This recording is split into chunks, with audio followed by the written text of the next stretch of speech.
अगर हम rags to riches की बात करें तो मनोज डे उसका सबसे बेस्ट एग्जांपल होगा। एक ऐसा यूट्यूबर जिसके पास वीडियो रिकॉर्ड करने के लिए एक अच्छा फोन भी नहीं था, लेकिन आज उसके पास एक अच्छी लाइफस्टाइल और 4.5 मिलियन सब्सक्राइबर्स है। अब अगर आपको लग रहा है कि उनके पास कोई यूनिक नॉलेज है जिसकी वजह से उनको ये सब मिला है, तो पहले आप ये देख लीजिए। दोस्तों, आप वीडियो किस टाइम पे अपलोड कर रहे हो, ये बहुत बड़ा मायने रखता है कि आपका वीडियो वायरल होगा या नहीं होगा।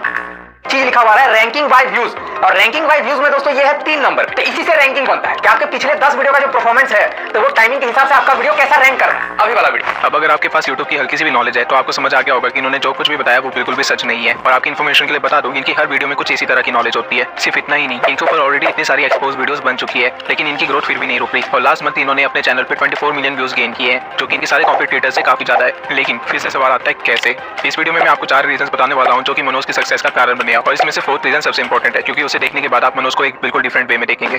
तो सबसे पहला रीजन है फर्स्ट क्रिएटर बेनिफिट। मनोज ने जब अपना चैनल स्टार्ट किया था तो उसकी कंपटीशन में कुछ एक गिने चुने ही चैनल्स थे, और लोगों को इस कंटेंट की काफी ज्यादा नीड थी। अल्टीमेटली डिमांड ज्यादा थी और सप्लाई कम, और एक परफेक्ट ग्रोथ के लिए यही चाहिए होता है। लेकिन अब आप कहेंगे कि ये फर्स्ट क्रिएटर बेनिफिट तो बाकी कॉम्पिटिटर्स के पास भी था, तो सिर्फ मनोज का चैनल ही इतना ज्यादा ग्रो क्यों कर पाया। तो इसका रीजन है मनोज का कंटेंट। मनोज अपनी वीडियोस में ऐसे टॉपिक्स कवर कर रहे थे जो बाकी क्रिएटर्स छोटा समझ के छोड़ दिया करते थे। फॉर एग्जांपल टाइटल कैसे लगाए, या फिर टैग्स किस तरह यूज करे, या फिर एंड स्क्रीन का इस्तेमाल किस तरह किया जाता है। और इसी रीजन की वजह से मनोज के पास उसके कॉम्पिटिटर से ज्यादा ऑडियंस आ रही थी। अब वो इन्फॉर्मेशन एक्चुअल में वर्क करे या ना करे, इससे कोई फर्क नहीं पड़ता था, क्योंकि उस टाइम की ऑडियंस को भी ज्यादा नॉलेज नहीं थी। वो जो भी देखते थे उसे सही मान लेते थे और फॉलो करने लग जाते थे, जिसकी वजह से मनोज की वीडियोस लगातार चलती रही। अब मनोज अपनी ऑडियंस को तो सेटिस्फाई रख रहे थे, लेकिन साथ ही साथ उनको यूट्यूब को भी सेटिस्फाई रखना था। और उन्होंने ये चीज भी की हमारे सेकंड पार्ट को फॉलो करके, जो कि है कंसिस्टेंसी। मैं पर्सनली मनोज को 2019 से फॉलो करता हूँ, और मुझे उस टाइम पे कोई भी यूट्यूबर इतना कंसिस्टेंट नहीं मिला जितना मनोज था। उनको चैनल की स्टार्टिंग से ही ग्रोथ नहीं मिली थी। उन्होंने अपनी स्टार्टिंग में 100 से भी ज्यादा वीडियोस टैग से रिलेटेड बनाई थी, जो कि चलती भी नहीं थी, लेकिन उसके बाद भी वो रुके नहीं थे। और ऐसा बिल्कुल भी नहीं है कि वो सिर्फ अपने स्ट्रगलिंग फेज में ही कंसिस्टेंट थे। इवन दो उनका चैनल मोनेटाइज हो गया था और उनके पास 50K से भी ज्यादा सब्सक्राइबर्स थे, तभी वो दिन में कई बार 3 से 5 वीडियोस अपलोड कर दिया करते थे, जबकि उनके बाकी कॉम्पिटिटर्स ढीले पड़ गए थे। और इसी कंसिस्टेंसी के कारण उनका ब्रेक इवन पॉइंट भी बहुत जल्दी आया, जब उनकी एक video how I shoot my videos viral हो गई। अब ये हुआ कैसे,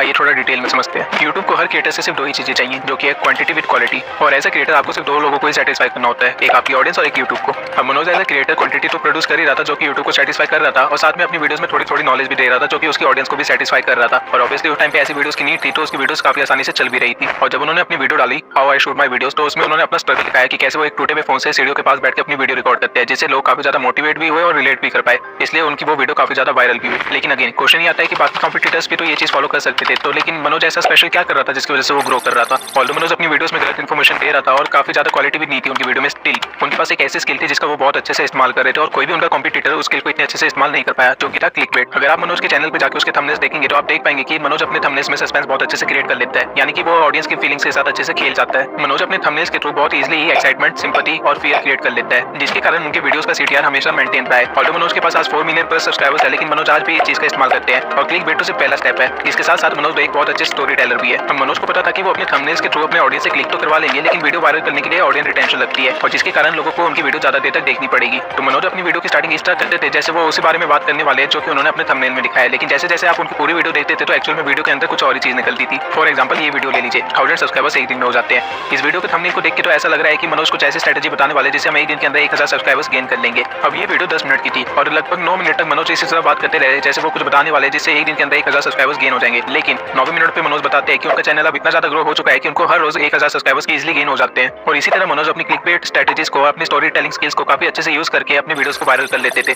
अब अगर आपको लग रहा है कि आप भी ऐसा कर सकते हैं और आप भी अपनी वीडियो को इसी तरह वायरल कर सकते हैं, तो आप बहुत गलत हैं, क्योंकि एक टाइम के बाद ऑडियंस को समझ आ जाएगा कि आप उनके साथ क्या कर रहे हैं और वो आपकी वीडियोस देखना बंद कर देंगे। लेकिन अब आपका सवाल होगा कि मनोज भाई के साथ तो ये चीज काम कर गई, तो मेरे साथ क्यों नहीं करेगी। तो इसका रीजन है the 4th point, not a YouTuber. जी हाँ, आपने सही सुना, मनोज भाई कोई यूट्यूब क्रिएटर नहीं है, बल्कि वो एक इन्फ्लुएंसर है। अब मैं ऐसा क्यों कह रहा हूँ, मनोज भाई की वीडियो में कोई खास इन्फॉर्मेशन नहीं होती, लोग उनको एक्सपोज कर रहे हैं। उनके सक्सेस के बाद भी उनकी कंटेंट क्वालिटी में कोई ज्यादा डिफरेंस नहीं आया है, और इस सब के बाद भी उनका चैनल ग्रो कर रहा है। और पिछले मंथ उन्होंने 12K सब्सक्राइबर्स गेन किए। लेकिन क्यों? क्योंकि लोग मनोज की वीडियो से इन्फॉर्मेशन के लिए नहीं देखते, बल्कि मनोज के लिए ही देखते हैं। मनोज की मैक्सिमम ऑडियंस रूरल एरिया से है, और उनके लिए मनोज एक ऐसा इंसान है जो गरीबी से निकल के सक्सेसफुल हुआ है। उनके लिए Manoj more of a motivation है instead of a content creator. अगर आप मनोज के चैनल को ध्यान से देखेंगे तो आपको उस पर ज्यादा से ज्यादा वीडियोस मोटिवेशन से रिलेटेड ही मिलेगी। इसके साथ साथ मनोज का ज्यादातर कंटेंट अपनी लाइफ स्टोरी के आसपास ही रिवॉल्व होता है, क्योंकि उनकी ऑडियंस उससे रिलेट कर पाती है। अगर आप उनके कंटेंट पे ज्यादा ध्यान देंगे तो आप ये भी देख पाएंगे कि वो ट्रेंडिंग टॉपिक्स पे भी कंटेंट बनाते हैं, जबकि अगर हम या आप में से ऐसा कोई करेगा तो उसके सब्सक्राइबर्स कम होने लग जाएंगे। वहीं मनोज के सब्सक्राइबर्स इस चीज से बढ़ते हैं, क्योंकि मनोज की ऑडियंस को उसके पॉइंट ऑफ व्यू से फर्क पड़ता है, भले ही वो टॉपिक चाहे हमारी नीश के बाहर का ही क्यों ना हो। मनोज अपनी ऑडियंस के साथ अपनी पर्सनल लाइफ भी शेयर करता है, जो कि हम में से बहुत ही कम यूट्यूबर्स ही करते होंगे। फॉर एग्जांपल मनोज को अभी अपने घर में बिना बताए शादी करनी पड़ी, और ये चीज उन्होंने अपने सब्सक्राइबर्स के साथ शेयर की।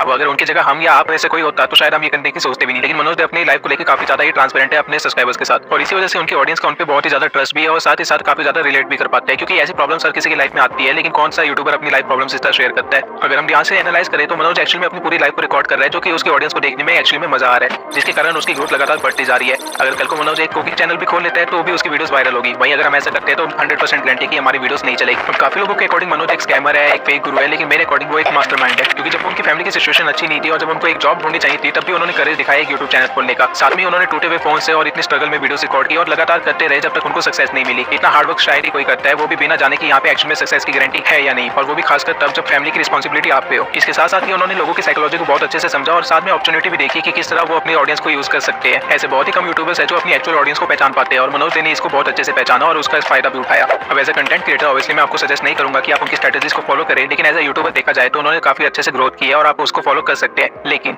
अब आप सोचेंगे कि मैं इतना पर्सनल तो नहीं हो सकता यूट्यूब पे, अपनी पर्सनल लाइफ तो नहीं शेयर कर सकता, तो मैं कैसे ग्रो करूं? तो मैंने इसके लिए एक चैनल एनालिसिस पहले ही कर रखा है, आप जाके उसको देखिए और अपनी ग्रोथ